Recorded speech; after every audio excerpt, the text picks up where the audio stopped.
I'm going to discuss about the polycystic ovarian disease. And first, I'll start with the ovarian anatomy and physiology. That is the first part of the discussion today. And I'll look into the ovarian anatomy the way a clinician looks into the anatomy. It is not the anatomist view, but it will be a clinician's view about the ovarian anatomy. I'll touch upon a little bit of the menstrual cycle. Will give you a further insight about the understanding of the polycystic ovarian disease. I'll talk about the ovarian hormones because that we often use in our clinical practice, and we must have some understanding about the ovarian hormones which we use in our clinical practice. So looking into the ovarian anatomy, and the ovarian volume changes with age. We all know that the ovarian volume at 2 years of age is very small, 0.7 ml, and often remain undetected when you do an ultrasound scan. And progressively the ovarian volume goes up, reaches to the level of 6.5 to 7.5 or 8 ml by the age of 20 years. Then it remains stable for the whole of the reproductive period of the woman's life. And then after the menopause, there is progressive reduction in the size of the ovarian volume occurs, and subsequently may decline to the level of 2.8 or less than 3 ml after the menopause, and maybe much smaller thereafter. So this is a normative value which are available in front of us. There is nothing to memorize the ovarian volume. We have to memorize just an understanding that the ovarian volume actually during the reproductive age remains between 6.5 to 8 ml. And we have the normative value in front of us. And when you are looking into the ovarian volume often of a woman or of a girl below or above the age of the reproductive period, then we have to look into this normative data to see whether the ovarian volume is larger or smaller. So we all know that the ovarian volume changes over the age, and as because it changes over the age, so it starts from a very small volume, and it progressively goes up and reaches to the level of 8 ml, and then progressively goes down. And we have to remember that after the menopause, it further progresses down and ultimately may reaches to a volume which may be much lower than the 2 ml. So this is just a cross understanding, but whenever we look into the ovarian volume, we have to consider the 1 standard deviation or 2 standard deviation up and down from the mean volume. So with this normative value, you can understand that ovarian volume is not fixed. And number 2, even in the same age, the ovarian value, the normal ovarian value may have significant difference from women to women. So if the ovarian volume is abnormal, it does not always mean that the patient has got some ovarian disorder. But when we assess the polycystic morphology, then quite naturally we have some criteria in front of us. So we understand that some of the patient normal ovarian volume may exceed the upper limit set by the polycystic morphology diagnosis. So there are the obligatory criteria to be fulfilled for the diagnosis of polycystic morphology. One of the criteria is ovarian volume more than 10 ml. The second criteria is presence of 12 follicles within the ovary with a diameter of 2 to 9 ml. And third, we have to remember, if one gonad, either of this is present in one gonad, that is sufficient for the diagnosis of polycystic morphology. So any one should be there, either the ovarian volume or presence of more than 12 follicles within the ovary with a diameter 2 to 9 millimeters. So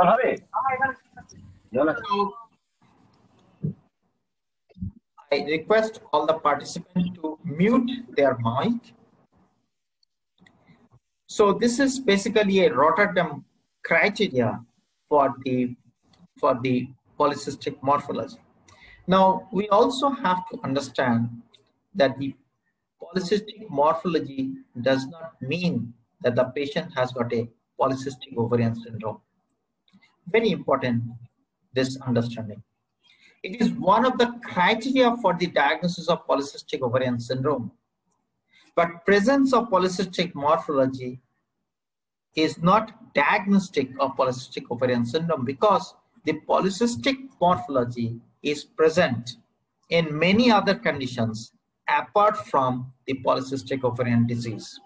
So polycystic morphology may be present in hypothyroidism. It may be present in hyperprolactinemia. It's sometimes present in Cushing's.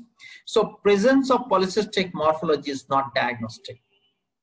But polycystic morphology is one of the important criteria for the diagnosis of polycystic ovarian syndrome. So in other words, if somebody has got a polycystic morphology, he may or may not suffering from polycystic ovarian disease. But almost all patients with polycystic ovarian disease have polycystic morphology in the ovary. So coming to the ovarian volume among the patients of polycystic ovarian disease found in Indian women, our cutoff or criteria is slightly lower than our Western counterpart. As we can see that the ovarian volume of 8 ml has got a sufficient sensitivity and specificity as far as the diagnosis of polycystic ovarian morphology is concerned. So possibly in the Indian women, we can keep the criteria a little bit down. In the Western counterpart and all traditional guideline from the Western world says that the ovarian volume should be 10 ml or more. On the other hand, we have found in our country the ovarian volume of more than 8 ml has got a sufficient sensitivity and specificity for the diagnosis of polycystic ovarian morphology. This study also indicates that the 9 follicles in the ovary also have got a significant sensitivity and specificity, and follicular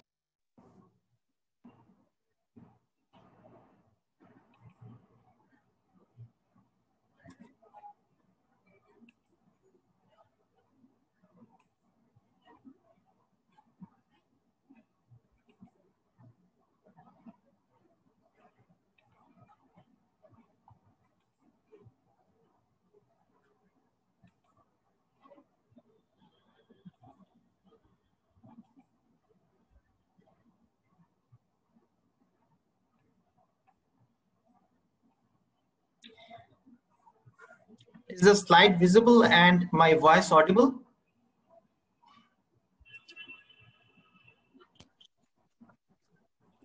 Voice is audible, but slides are not visible. Okay. I think that the sharing has been stopped.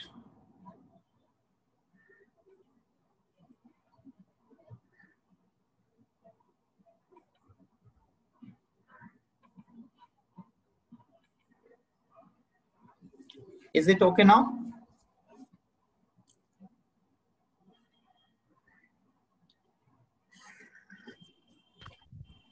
Yes, we can see. Okay, thank you.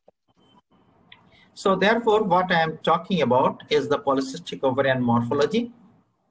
of the Indian women, and where actually we can have the criteria slightly lower compared to our Western counterpart.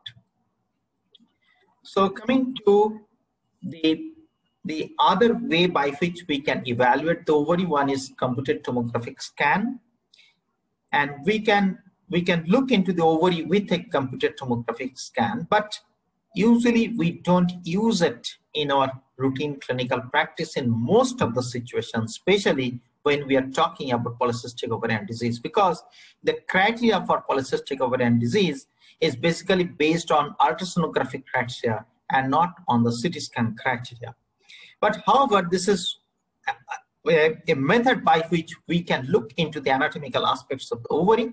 And similarly, if you look into the magnetic resonance scan, you also can evaluate the ovarian volume and ovarian cyst and also the ovarian size. So this is basically the MRI scan showing the normal ovary.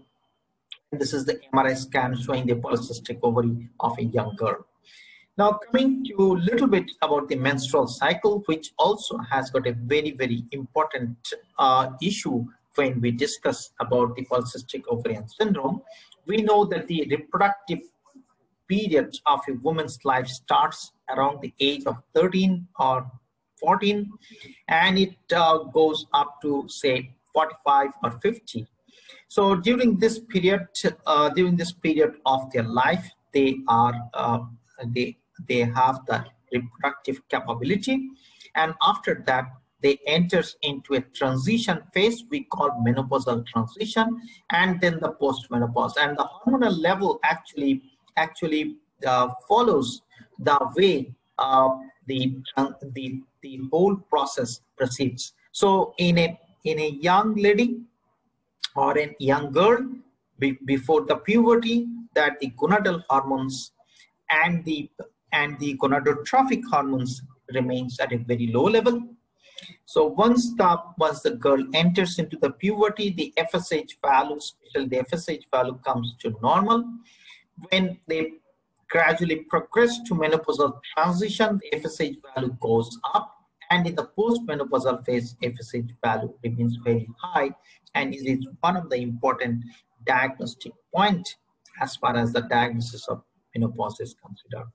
Now coming to the reproductive cyclical activity in women, which actually passes through three important phases: folliculogenesis, ovulation, and luteogenesis. The first part of the cycle is folliculogenesis. It lasts for 14 days in a typical 28-day cycle. Then there is an ovulation and luteogenesis, which lasts for another 14 days in a typical 28-day cycle. The second part of this cycle, that is the luteogenesis, is always fixed. It is always 14 days. If somebody has got a longer cycle, then actually they have longer folliculogenesis and not luteogenesis. This luteogenesis process is always fixed. It is 14 days from the ovulation up to the beginning of the menstruation. So when we talk about the folliculogenesis, it is a process by which the ovary prepares the ovum for the ultimate ovulation. So folliculogenesis is a process by which the ovary prepares a ovum for the ovulation. So if we look into the number of primordial follicle at birth, the number of primordial follicle of every woman is in the range of million. And if we look into the reproductive period of a woman's life, which starts from say 13 years up to say 40 years, so roughly around 37, or even it is a 40 years of duration. So every month you require one ovum. So 12 into 40, roughly around 400 or 450 ovum is required to maintain the whole reproductive period. But at birth, a woman usually have primordial follicle of in the range of million. which progressively undergoes atretic changes, and at the time of puberty they have only 3 lakh to 4 lakh primordial follicle. That is also very high amount that compared to the number of follicles required for maintenance of the reproductive cycles. And the folliculogenesis begins with the recruitment of the primordial follicle. It means there are a lot of follicles, so there are a lot of choice in front of the nature to choose which one is the best among them for the final ovulation process. And so therefore a lot of primordial follicles are actually recruited, and they undergo some growth and maturation, and ultimately one of them aims into the ovulation and rest undergo death by atresia. And this process actually requires almost 1 year. So today, if some women has got an ovulation, the folliculogenesis process has been started long back, 1 year back. And the whole process is basically divided into 2 phases. The first phase is very long, and that is gonadotropin independent phase. So it is not actually influenced or not actually controlled by the GnRH or FSH or LH. And this is basically done by locally produced growth factors. The second phase, that is the later part, last part of the cycle, is basically under the gonadotropins, that means under the influence of the FSH and LH. And under the influence of FSH and LH, there is a tremendous increase in the size of the follicle up to 25 to 50 millimeters. And then the final ovulation process, ovulation occurs. So the recruitment of the primordial follicle, activation of the primordial follicle has got a 2-part. One is basically gonadotropin independent, another is gonadotropin dependent. The gonadotropin independent portion is basically controlled by the different growth factors and transforming growth factors, and they actually are produced locally, and they are responsible for the maturation, recruitment, and activation of the primordial follicle. As I've told you, it takes almost 1 year period of time, and it starts from a very small size and progressively goes over a period. Some of them undergoes atretic changes at every level, so that only one follicle actually undergo the classic maturation and ultimately becomes ready for the ovulation, and we call it Graafian follicle. So the last part of the cycle is basically under the influence of the FSH and LH. The early part of the growth and maturation, which occurs for a long period of time, is basically not under the influence of FSH and LH. Ovulation, as I visualize it, is one of the very important incident or event that happens in any woman's life. Now you have to understand that the ovulation should be as perfect as possible, because of the fact, unless and until ovulation is perfect, the progeny cannot be maintained, and the species and this particular species will disappear from the world. So ovulation has got an utmost importance in any animal's life, including human being. And therefore, the whole process, the ovulation process, requires a collective action of lot of factors: endocrine system, immune system, paracrine factor, and they are all involved. They are basically activated. They actually try their level best to make the incident as perfect as possible, because this is an event on which the future of the generation exists. So therefore you can see that the oocyte resides in the Graafian follicle. It is covered by the cells which we call thicker cells. Inside we have the granulosa cell. The granulosa cell has got two parts. One is the mural granulosa cell, and there is cumulus granulosa cell that covers on the oocyte. So with the help of the LH surge and with lot of factors which closely work together, paracrine factors, immune signals, endocrine signals, the ovulation occurs. Successful ovulation occurs. We actually still do not know many aspects of the ovulation process and how it really happens, but we understand that being as a very, very important event of the life of a woman, the many factor signals are involved in the whole process to make the event as perfect as possible. So as I've told you, that this is basically the Graafian follicle, mature Graafian follicle. We have the thicker cells in the outer side, and this thicker cell is basically mostly influenced by the LH. They act mostly on the thicker cells. On the other hand, inside we have the granulosa cell, which covers the oocyte we call cumulus granulosa cell. The other part we call as a mural granulosa cell. And these granulosa cells are under the influence of the FSH, and presence of the FSH, LH, and all other important factors is collectively responsible for the development, maturation of the final stage of the ovulation, and they work in coordination with each other to make the event as successful as possible. After the ovulation, once the oocyte is out, it becomes the Graafian follicle becomes the corpus luteum, and this corpus luteum starts secreting a lot of estrogen and progesterone. The idea is to make the uterus receptive to the fertilized ovum.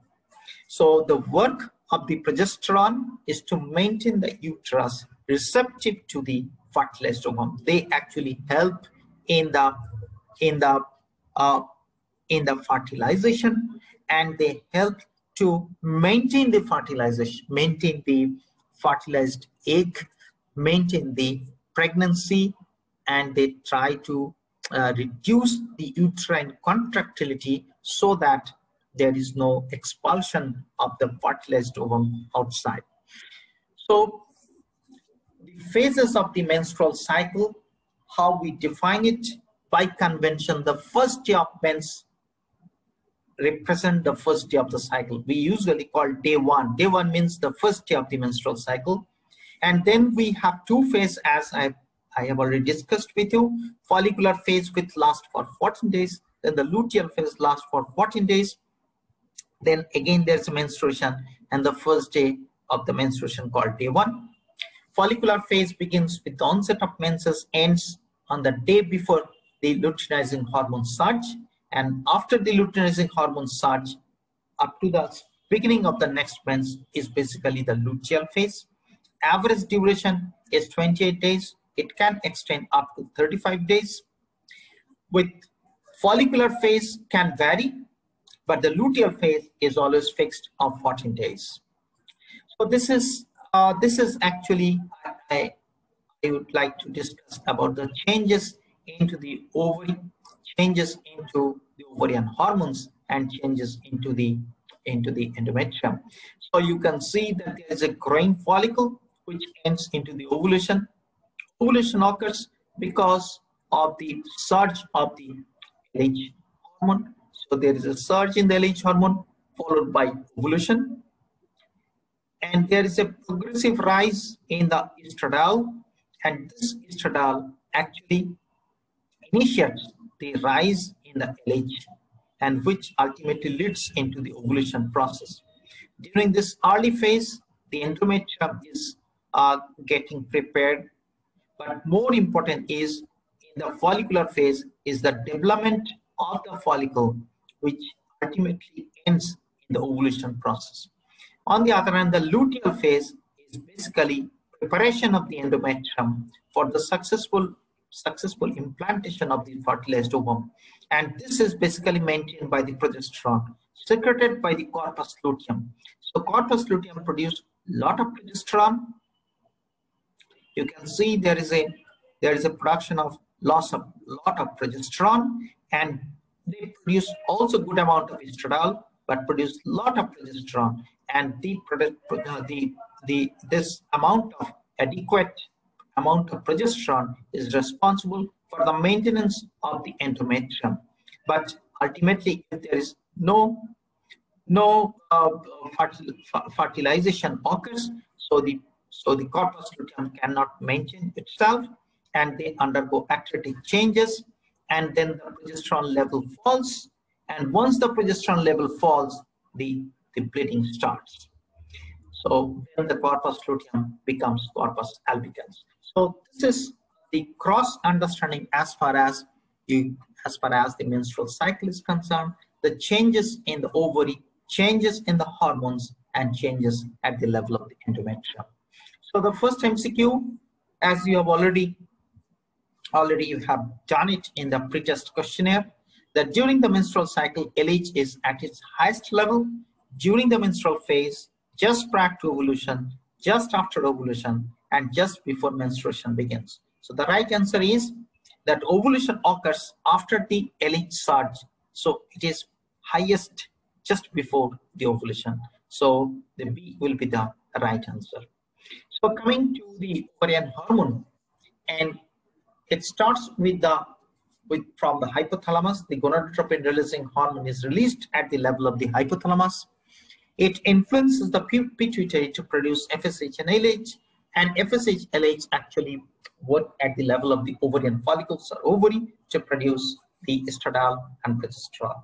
It looks very simple in front of us, the hypothalamo-pituitary ovarian axis, but it is not very simple, because you have to understand that GnRH, gonadotropin releasing hormone, is one, but actually control the two hormones, FSH and LH. How one hormone can actually maintain, influence the two hormones in a different fashion. It is a very difficult. Once upon a time, it was very difficult to understand how one hormone actually controlled the release of two hormones. So it was found that the secretory pattern of GnRH actually decides whether the FSH or the LH will be produced. So if there is a slow and the low amplitude release of GnRH occurs, they actually produce FSH.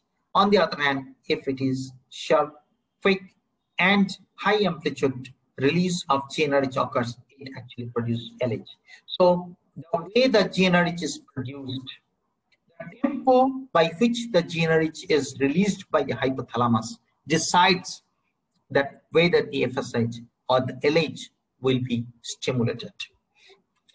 So when we look into the effect of the FSH and LH on the ovary, we have to understand that they act on two different cell types. Then it will be easier for us to understand the mechanism by which the different ovarian hormone produced under the influence of LH and FSH.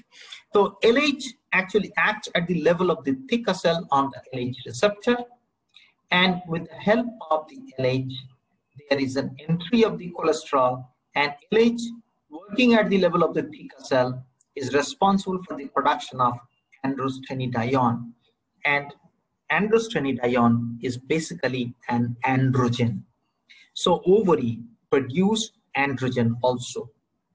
Now this androgen, androstenedione, undergo aromatization and becomes estrone and then estradiol. So actually this aromatization process influenced by the FSH. So we have to understand that the LH is responsible for the production of androstenedione, and FSH is basically responsible for converting the androstenedione into estradiol. So these two hormones actually work hand in hand, and they are responsible for the production of the estradiol and also androstenedione.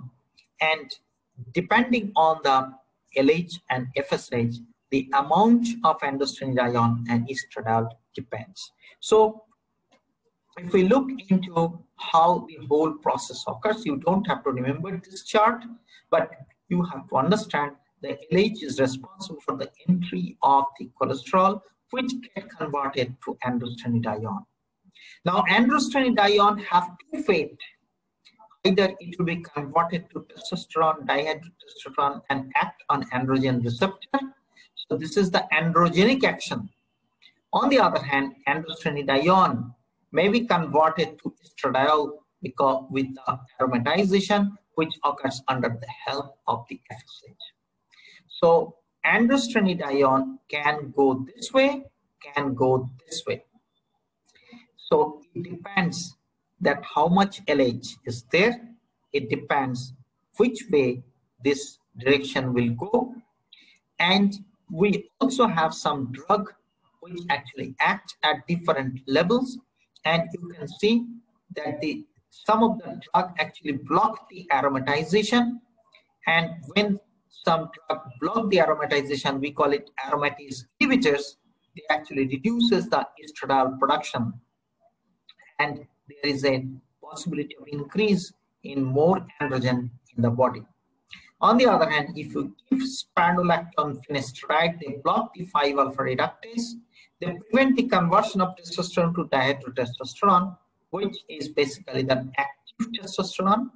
So this is the drug which actually blocks the conversion. And we have the cyproterone acetate, another anti-androgen, which block the action of the dihydrotestosterone on the androgen receptor. So therefore, there are different drugs which act at different level, and we have to judiciously use this drug as far as the requirement is concerned. If somebody has got a more androgenic action, then we have to use the drug which will neutralize the androgenic action. On the other hand, a patient who have a breast carcinoma or the estrogen sensitive breast carcinoma, so we have to use this drug so that the estradiol level goes down into the body. So it depends on the situation which drug you use in which situation. Estrogen, if we look into this important gonadal hormone, are basically produced mostly by the ovary, but ovary during the reproductive period produces mostly estradiol. Estrone is produced mostly in the postmenopausal women, and that is from the peripheral conversion of androstenedione to estrone by the aromatization process. So the estrone is a predominant estrogen in the postmenopausal women. In a reproductive age, we get estradiol, and estriol, the third estrogen, natural third estrogen produced, that's exclusively produced during the pregnancy by the feto-maternal placental unit. So we have three natural estrogen: estradiol, estrone, and estriol. And these three estrogen are produced in three different times of the woman's life. Now, estrogen, after its production, then it binds with the estrogen receptor, and estrogen receptor is basically a cytosolic receptor. It remains inside the cell. So estrogen come and bind with a receptor known as estrogen receptor complex. So this estrogen receptor complex then bind with the DNA, and that is estrogen responsive element. This is one part of the DNA on which estrogen receptor complex binds, and they actually then start the transcriptional activity, and you basically get the action of the estrogen. So this is the way it acts, but the estrogen receptor are of two types, alpha and beta, and they are present in the different parts of the body, and they not only present at the level at the different gonadal tissue or the estrogen sensitive tissues, but they are present in other areas also, as for example the brain, are present in the cardiovascular system, and they are present in the liver, they are present in the bone. So these are basically not classical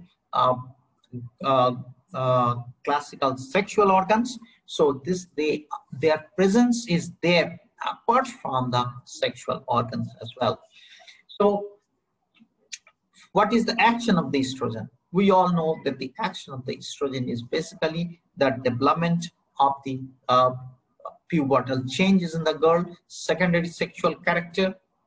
But apart from this important effect of the estrogen as far as the development of the sexual characteristic, helping in the ovulation and then maintenance of the pregnancy. So these are all related to the reproductive action of the estrogen, but it also have many other effects. As far as example is the neuroendocrine action, the metabolic action of the estrogen. They have significant impact on the lipid metabolism and cardiovascular tissues, and they also influence the brain and behavior through different estrogen receptor and sexual receptors and the sexual behavior.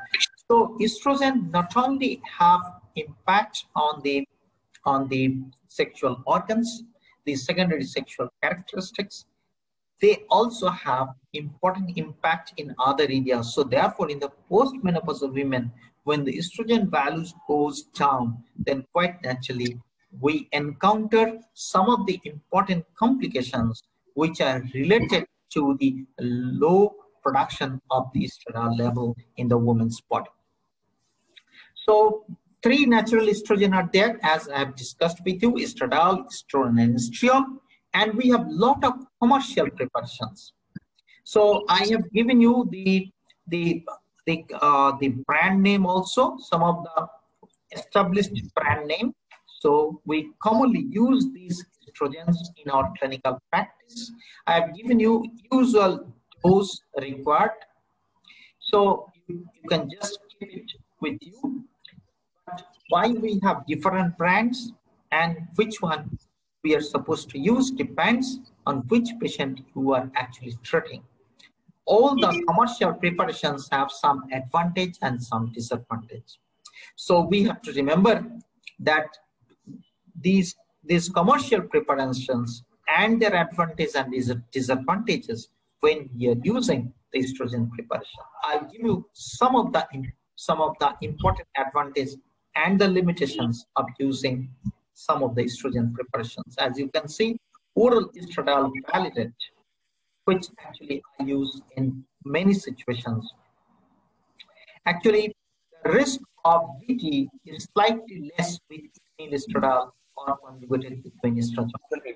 Now, let me tell you that conjugated equine estrogen is the most easily available estradiol all over the world. Now, conjugated equine estrogen is slightly costlier, but ethinyl estradiol, as you can see, ethinyl estradiol is very cheap. It's a very cheap agent. But though it is a cheap agent, we cannot monitor the serum level of ethinyl estradiol. Is one of the important disadvantages of using ethinyl estradiol, and it is associated with high risk of venous thromboembolism. But oral estradiol validate also have got some degree of risk of venous thromboembolism, but less than that of estradiol. We have 17 beta estradiol, inexpensive, and we can measure the estradiol levels, but still have a high risk of VT. On the other hand, if you give the parenteral estradiol, then we can measure the estradiol levels. That is an important advantage of giving parenteral estradiol validate, and it will ensure the adequacy of administration. And transdermal estradiol is actually associated with low risk of venous thromboembolism, but very difficult to get in India. So these are the advantages and disadvantages of the estrogen preparations, and therefore when you are using a particular estrogen preparation, you should be careful that which one you are supposed. Progesterone, on the other hand, is another important ovarian hormone produced by the ovarian ovaries, and they all have got a very, very important action. The initial source is corpus luteum. Later, the source is basically from the placenta, and they help maintain the endometrium, they help maintain the pregnancy, and at the turn, placenta produces about 250 milligram of progesterone per day, maintain the pregnancy up to its full term. So progesterone is another important hormone which is produced by the ovary. And if we look into the production of the progesterone, it starts into the luteal cell when the LDL actually give rise to development of the cholesterol. And from the cholesterol, the progesterone is produced by only two steps. It is very easy that there is a serogenic acute regulatory protein is there which converts the cholesterol to pregnenolone, and 3-beta hydroxysteroid dehydrogenase which converts pregnenolone to progesterone. It's very easy to get the progesterone, only two steps, and this progesterone is produced mostly, as I've told you, by the ovary, and then during pregnancy by the placenta. So progesterone decreases the estrogen-driven endometrial proliferation, leads to the development of secretory endometrium, so that the fertilized egg can actually can grow further into the receptive endometrium. And if the ovum is not fertilized, there is an abrupt decline in progesterone at the end of the cycle, and is the main determinant of the onset of menstruation. It is important for the maintenance of pregnancy, development of fetus and liver. It suppresses menstruation and uterine contractility, so that the product of the conception remains inside the uterus. And progesterone is a neurosteroid and involved in many neurological functions. So both the estrogen and progesterone has got a lot of effect at the level of the brain. So corpus luteum, which is involved in the progesterone production, is basically have two different types of steroidogenic cells: small luteal cell and large luteal cells, and they are involved in the production of different steroid hormones from the ovum. Now, looking into different progesterone preparations we have. Now, that is also important to understand. I have given you progesterone preparations, and then we have the thread name also, so that you can easily look into different types of progesterone. Now, why we have different types of progesterone? Again, because some of the progesterone has got some advantages, some disadvantages. You can see that the medroxyprogesterone acetate, which is commonly used, is quite easily available, and this is anti-estrogenic, but it has got an androgenic activity also. So usually we try to avoid among patients with polycystic ovarian disease, where actually the androgenic activity is more, and if we keep medroxyprogesterone acetate, then they actually increase the androgenic activity. Usually the micronized progesterone also used, and it has got an anti-estrogenic action. It's often used to maintain the pregnancy.